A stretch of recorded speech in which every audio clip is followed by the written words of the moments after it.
فانا شاده بخنطر كيلو.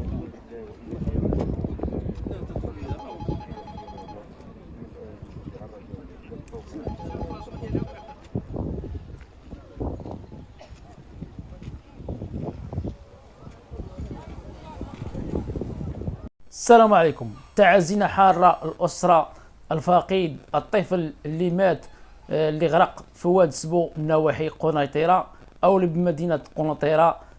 تعازينا حارة لكم، الله يصبركم، إنا لله وإنا إليه راجعون. هذا الطفل اللي عرف ضجة كبيرة في المغرب وتدخل السلطات والبحث يوميا، يوم الرابع على التوالي للبحث ما زال كان جاريا إلى اليوم، حدود اليوم، وتم الكشف على الجثة. تعازينا حارة للأم ديالو، إنا لله وإنا إليه راجعون. فيديو محزن الإخوان. الشباب نصيحة لكم، ديروا بالرأي ديال الوالدين ديالكم، كيبغيو لكم الخير وكيبغيو لكم المصلحة ديالكم.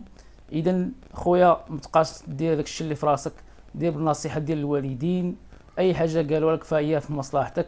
وتعازينا حارة لهم من جديد. وما تنساوش الإخوان ديروا لنا لايك لهذه الحلقة وبارطاجيو. السلام عليكم ورحمة الله وبركاته.